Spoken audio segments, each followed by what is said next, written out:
مولانا فضل الرحمان صاحب کی اسلام آباد میں ہنگامی پریس کانفرنس۔ تفصیلات کے مطابق جمعیت علماء اسلام کے سربراہ مولانا فضل الرحمان صاحب نے ایک پریس کانفرنس کرتے ہوئے کئی تازہ ترین سیاسی و ملکی حالات و واقعات پر کھل کر بات کی ہے۔ مولانا فضل الرحمان صاحب کا اپنی پریس کانفرنس میں خاص طور پر یہ کہنا تھا کہ جمعیت علماء اسلام نے املاک ایکٹ کو مکمل طور پر غیر شرعی قرار دے دیا۔ یہ صرف جمعیت کا موقف نہیں بلکہ اس پر امت کا اجتماعی موقف ہے۔ اسلامی نظریاتی کونسل بھی اس ایکٹ کو مسترد کر چکی ہے۔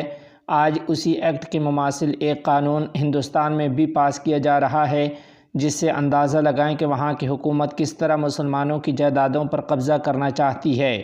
بالکل اسی طرح پاکستان میں بھی مسلمانوں کے اوقاف کو ہڑپ کرنے کی کوشش کی جا رہی ہے۔ مولانا فضل الرحمان صاحب نے کہا کہ کیا ہم پاکستان میں اسلامی احکامات کے ساتھ کھلواڑ کر رہے ہیں؟ سپریم کورٹ کے بعض فیصلے اور حکومتی قوانین قرآن و سنت کے خلاف ہیں۔ انہوں نے کہا کہ ہم آئلی زندگی میں سپریم کورٹ کے نہیں بلکہ اللہ تعالیٰ کے احکامات کے پابند ہیں، اور میں اعلان کرتا ہوں کہ میں کسی غیر شرعی فیصلے کا پابند نہیں ہوں۔ آئین کہتا ہے کہ ہر قانون قرآن و سنت کے مطابق ہوگا۔ مولانا فضل الرحمان صاحب نے کہا کہ ہم ان غیر شرعی قوانین کو تسلیم نہیں کریں گے۔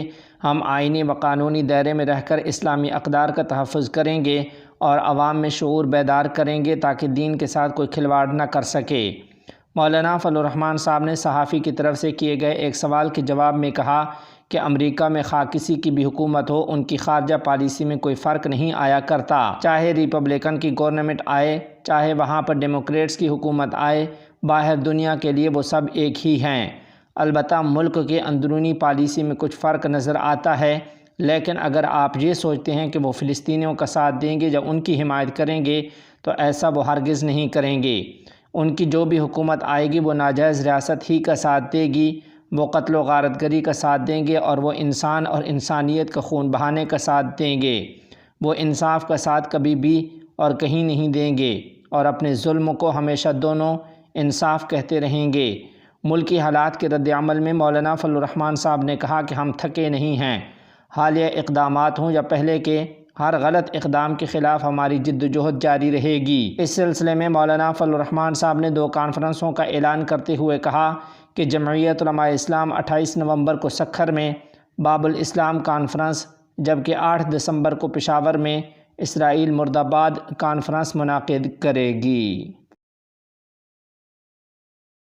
مالدیپ کے سفیر کو اسلام آباد میں افغان ناظم الامور سے ملاقات کرنا مہنگا پڑ گیا۔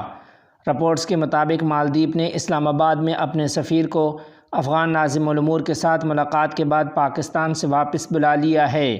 اسلام آباد میں افغان سفارت خانے کے مطابق مالدیپ کے سفیر محمد طاہا نے ناظم الامور سردار احمد شکیب خان کے ساتھ افغان سفارت خانے میں ملاقات کی تھی۔